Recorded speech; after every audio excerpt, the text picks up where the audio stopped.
Bonjour et bienvenue à Up dans le Wok. Aujourd'hui, on va faire un petit snack que j'avais vraiment hâte de vous faire. Je pense que ça fait 2 ans que j'essaie de trouver une manière de le recréer à la maison. Ça n'a pas été facile, mais aujourd'hui, on fait le banh do san. Je le prononce pas très bien, mais c'est comme ça s'écrit. Il n'y a pas d'équivalent en français. Nous autres, on l'appelle le petit gâteau bun minh. Bun minh! Nous autres, c'est le gâteau mung bean. Mung bean, haricots mungo. Il y a très peu d'ingrédients. Les haricots sont mis en valeur. Quitam n'était vraiment pas fan de ce dessert-là et c'est rendu un de ses snacks préférés, donc j'en suis très fière. Et c'est aussi un dessert qu'on trouve juste durant les festivités et les occasions spéciales. D'habitude, dans le temps de Noël, on commence à les voir un petit peu plus en magasin, mais sinon, ça va être plus durant le Nouvel An chinois.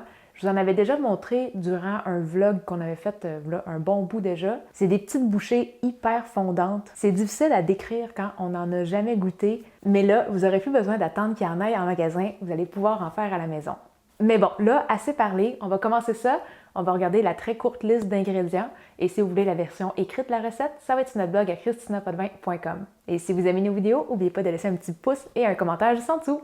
Pour cette recette-là, ce qu'on a besoin, c'est des haricots mungo pelés, donc il n'y a pas la petite pleure verte autour. Si vous l'avez, ça ne donnera pas le même résultat, ça va être un petit peu plus compliqué à travailler. Fait qu'essayez vraiment de trouver ceux qui sont décortiqués.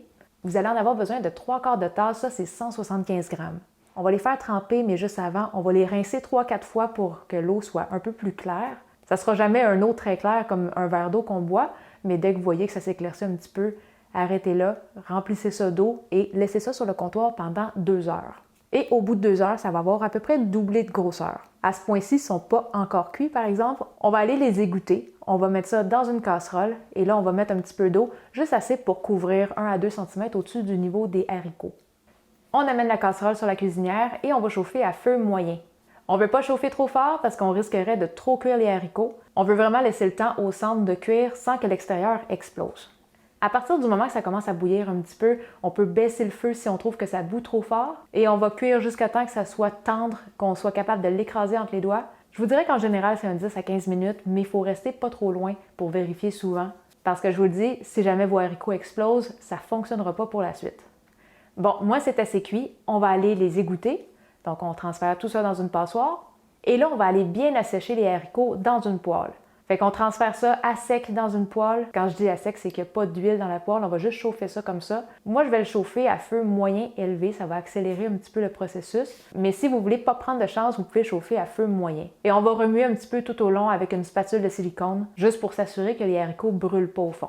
Et là, ce qui est touché un petit peu, c'est durant qu'on brasse dans la poêle, des fois, ça va laisser comme des petites particules, un peu comme de la farine au fond, et ça peut brûler un petit peu plus vite. Si c'est le cas, ce que vous pouvez faire, c'est juste aller tamiser tout le contenu de la poêle. Vous allez enlever la petite farine au fond, vous mettez ça dans un bol et vous remettez les haricots dans la poêle. Comme ça, vous pouvez continuer de les assécher sans brûler la petite poudre au fond.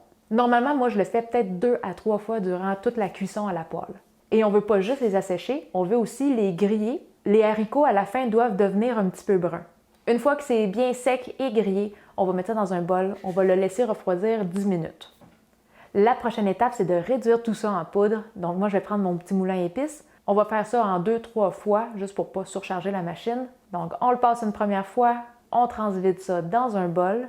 Et là, une fois que j'ai tout passé ça au complet, je vais le refaire une deuxième fois. Fait que là, ça me vaut la peine de sortir 2 bols comme ça. On fait juste alterner d'un bol à l'autre. L'important pour ce petit snack-là, c'est vraiment d'obtenir la poudre la plus fine possible. Fait que oui, ça peut avoir l'air un petit peu redondant de repasser encore. Des fois, on dirait que ça ne change pas grand-chose, mais je vous le dis, ça fait une différence. Bon, rendu là, j'ai fait 2 fois une passe au moulin à épices. Je vais encore continuer à 2 bols parce que la prochaine étape, ça va être de tamiser le mélange que je viens de faire. Parce que dans le mélange, même si visuellement il a l'air très poudreux, des fois il y a des petites granules qui ont la texture de semoule de maïs. On essaye de l'enlever parce que ça fait un petit peu coriace sous la dent. Encore là, je vais juste prendre un tamis, je vais passer tout mon mélange et je vais le faire plusieurs fois parce que quand on arrive à la fin, il y a tout le temps un petit fond de semoule, que je vais l'appeler là. Si je continue de shaker mon tamis, il va tomber aussi dans le bol. Mais quand je vois que j'arrive à là, j'arrête de shaker et ça, je fais juste le retirer. Je vais passer mon mélange comme ça au moins 4-5 fois, mais c'est vraiment comme ça qu'on va avoir le mélange le plus fin possible. Bon, là, je pense que j'ai très bien trié mon mélange. On va venir mélanger à ça du sucre en poudre. Si vous mettez du sucre normal, ça va être trop granuleux, ça n'aura pas la même texture. Ça, on va en mettre 3/4 de tasse qui est 90 grammes. Donc, on va mélanger ça à notre poudre d'haricots mungo. Et juste pour que ça soit un petit peu plus uniforme, je vais encore le passer au tamis. On utilise le tamis vraiment souvent dans cette recette-là. Et après ça, l'ingrédient qui reste à rajouter, c'est la seule source d'humidité du dessert. Il n'y a pas d'eau là-dedans, il va juste avoir comme une source de gras. Moi, ce que j'ai décidé de prendre, c'était de l'huile de coco. Normalement, ce dessert-là va être fait plus avec du saindoux. Ça va être un goût beaucoup plus neutre, mais vu que Koutam n'était pas fan de ce dessert-là à la base, j'ai voulu faire une version un peu plus exotique. La saveur principale du dessert va quand même rester le petit côté grillé des haricots, mais je trouve qu'avec de l'huile de coco, ça amène une belle complexité. Et une chose qui est importante, c'est la source de gras doit être un gras qui fige. C'est pour ça que ça prend soit du saindoux ou de l'huile de coco. Quand c'est température pièce, c'est un état solide. Si vous iriez juste avec, par exemple, de l'huile de canola, ça figerait pas autant le dessert. Je suis pas sûre que ça tiendrait autant. Mais pour pouvoir mélanger l'huile de coco, on va quand même le faire fondre. Je vais mettre ça quelques secondes au micro-ondes. Et une fois que c'est fondu, je mets ça dans tout mon mélange poudreux. On va juste bien remuer ça. Et là, vous allez rapidement remarquer que ça fait beaucoup de grumeaux. C'est très dur à mélanger uniformément. C'est parce qu'il nous reste une autre étape après. La prochaine chose à faire, ça va être de tout transférer ce mélange-là dans un robot culinaire. Et c'est comme ça qu'on va bien broyer et tout mixer ça de manière uniforme. Quand on pense que c'est rendu pas mal uniforme, c'est là qu'on va venir tester la consistance. On va ouvrir le couvercle et on va venir prendre une petite poignée de poudre. On va la compresser entre les mains et on doit voir à ce moment-là si ça se tient ou si ça se défait trop facilement. Faut garder en tête que c'est un petit dessert qui est hyper poudreux et même la version qui se vend dans les magasins, si on pèse un petit peu dessus, ça s'écroule en poudre. Si jamais ça se tient, on peut arrêter là, mais si ça se défait un petit peu trop en poudre, on va rajouter quelques gouttes d'huile et on va continuer de brasser. Bon, à ce point-ci, je crois que ça a de l'allure, ça se tient quand même bien. On va maintenant sortir un petit contenant. Moi, ce que j'utilise, c'est un plat de 10 cm par 10 cm, mais ça pourrait être d'autres dimensions que ça. Si jamais c'est plus petit, ça va vous faire des bouchées un peu plus épaisses. Mais à ce moment-là, vous pourrez juste couper vos cubes un peu plus petits. Et je vais aussi tapisser le fond et les côtés de pellicule de plastique, juste pour éviter que mon dessert reste pris dedans. On va maintenant mettre toute la poudre dedans et on va très bien la compresser. Moi, j'utilise une spatule de silicone pour venir peser très fort et on essaie de s'assurer qu'il n'y ait pas de vide à l'intérieur.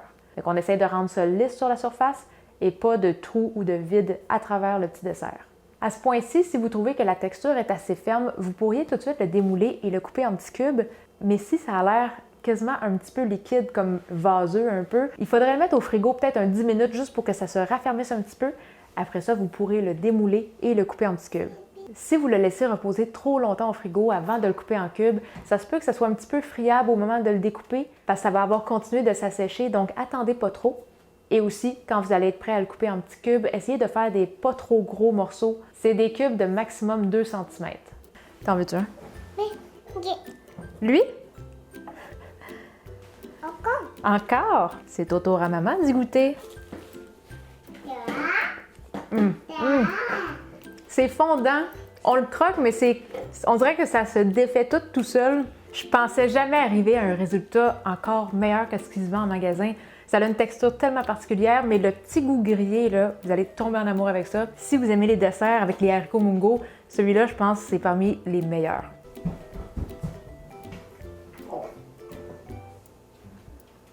Oh! Wow! Tellement parfumé! C'est un dessert simple, mais vous allez voir, la version de Krishna est magnifique. Elle dépasse tout ce que j'ai déjà mangé dans ma vie. Écoutez, j'aimais plus ou moins ce dessert-là dans les autres versions. Maintenant, avec la version de Krishna, c'est devenu parmi mes desserts favoris. Vous ne voudrez plus en acheter une autre après ça. Excellent! Vraiment magnifique, là. Le petit goût parfumé, là, incroyable! Et ça, c'est vraiment ma version. Il n'y a rien d'équivalent. Et tout ce qu'il y a déjà disponible sur Internet, c'est pas ça que ça donne. C'est des gâteaux vraiment plus mouillés, un peu comme n'importe quelle pâte d'haricots qu'on mettrait comme farce dans d'autres desserts asiatiques. Je vous le dis, une fois que vous allez avoir goûté à ça, vous ne pourrez plus vous arrêter d'en manger. Nous autres, on sait que demain, il y en aura déjà plus. Fait que c'est déjà tout pour la vidéo et un petit rappel, il reste pas beaucoup de temps avant Noël si jamais vous voulez offrir notre tout nouveau livre Buffet chinois à la maison comme cadeau de Noël. Ce petit dessert-là pourrait justement faire un bon petit dessert de fin de repas pour vos buffets. Si vous avez des questions pour nous, la meilleure place pour ça, c'est sur notre groupe Facebook Cuisine asiatique fait maison Hop dans le Wok. Et pour les personnes qui aimeraient contribuer à la chaîne, c'est possible avec notre page Patreon.